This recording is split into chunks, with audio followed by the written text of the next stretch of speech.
जय श्रीमन नारायण। दोस्तों नमस्कार, हमारे भक्ति जीवन चैनल पे आप लोगों का स्वागत है।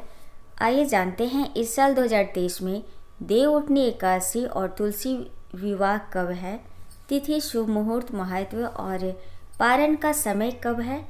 एकादशी से संबंधित सारी जानकारियाँ इस वीडियो में जानेंगे दोस्तों। तो चलिए शुरू करते हैं। दिवाली के करीब 11 दिनों बाद देवउठनी एकादशी मनाई जाती है। यह एकादशी कार्तिक मास की शुक्ल पक्ष के 11वें दिन पड़ती है और माना जाता है कि करीब 4 महीने के बाद श्री हरि विष्णु जागते हैं। इस साल 5 महीने के बाद ही जागे हैं और इनके जागने के बाद ही सारे शुभ कार्य शुरू हो जाते हैं, मांगलिक कार्य। इस साल देवउठनी एकादशी 23 नवंबर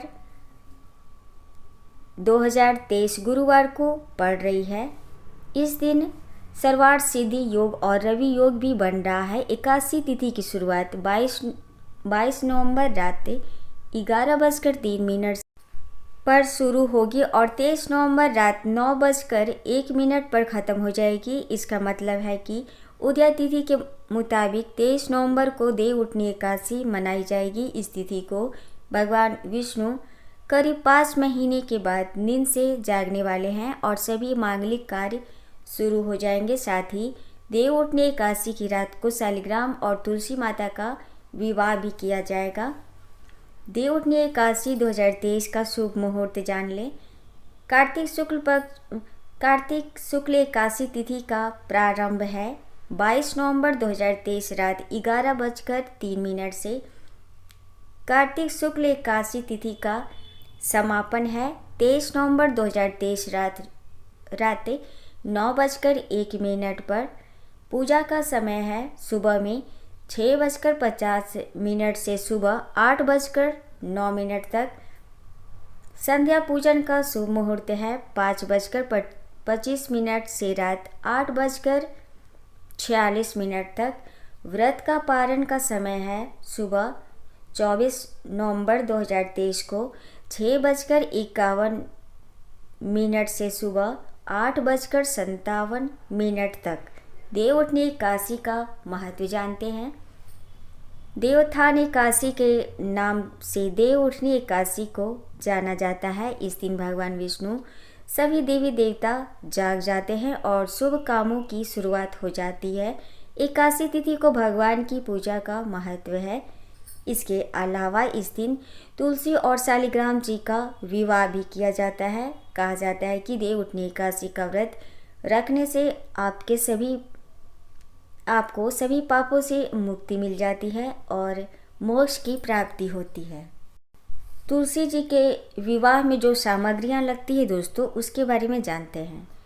विष्णु भगवान की तस्वीर, मूर्ति, तुलसी का पौधा, चौकी, धूप, दीपक, वस्त्रमाला, फूल, सुहाग का सामान, लाल चुनरी, साड़ी और हल्दी।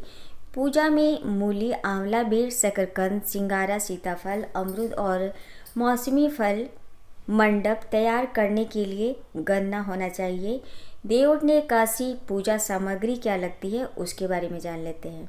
विष्णु भगवान की तस्वीर, मूर्ति, फूल, नारियल, सुपारी, फल, लौंग, धूप, दीप, घी, पंचामृत, अक्षत, तुलसी दल, चंदन और मिठाई।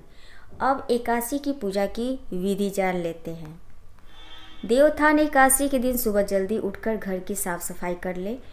पूजा स्थल पर गंगा जल छिड़के और चौकी पर भगवान विष्णु की तस्वीर या मूर्ति रखें।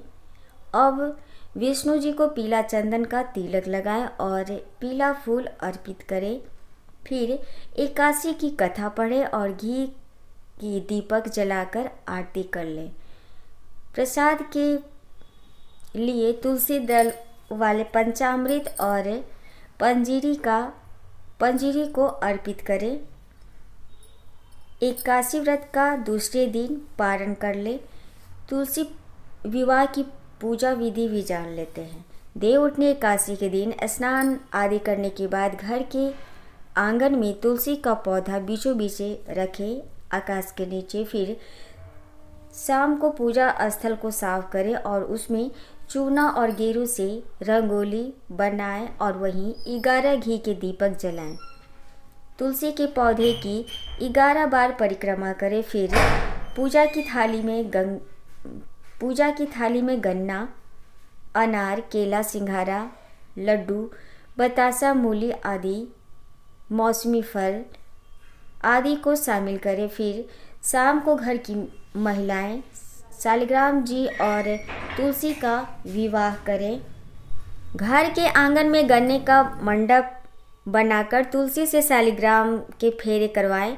विवाह के बाद तुलसी नामाष्टक सहित विष्णु सहस्त्र नाम का पाठ करें। देव उठने एकादशी के दिन क्या करना चाहिए और क्या नहीं करना चाहिए, ये भी जान लेते हैं। देव उठने एकादशी के दिन ब्रह्म मुहूर्त के समय जाकर स्नान आदि करें। इसके बाद भगवान विष्णु का केसर और दूध से अभिषेक करें। एकादशी के दिन विष्णु जी को सफ़ेद मिठाई अर्पित करना चाहिए। एकादशी के दिन निर्जला व्रत रखना चाहिए और चावल नहीं खाना चाहिए। देव उठने एकादशी के दिन चावल का सेवन नहीं करना चाहिए। निर्जला व्रत रखना कोई ज़रूरी नहीं है, आप लोगों की मर्जी है दोस्तों। और एकादशी के दिन किसी भी एकादशी में चावल नहीं खाना चाहिए। एकादशी के दिन तुलसी की पत्तियों को भी नहीं तोड़ा जाता है। इस दिन प्याज, लहसुन और मांस मदिरा का सेवन भी नहीं करना चाहिए और घर में लड़ाई झगड़े से भी बचना चाहिए। देव उठनी एकादशी के दिन बाल या नाखून भी नहीं काटें। देवोत्थान एकादशी के दिन केला, आम, अंगूर, बादाम, पिस्ता आदि का सेवन करना चाहिए। इसके अलावा चीनी, आलू, साबूदाना, शकरकंद, जैतून, नारियल, दूध, अदरक, काली मिर्च भी खा सकते हैं। तो ये थी जानकारी दोस्तों। और अगर आपको हमारे चैनल की जानकारियाँ अच्छी लग रही है दोस्तों तो लाइक, कमेंट, शेयर करें। हमारे चैनल को सब्सक्राइब कर लें।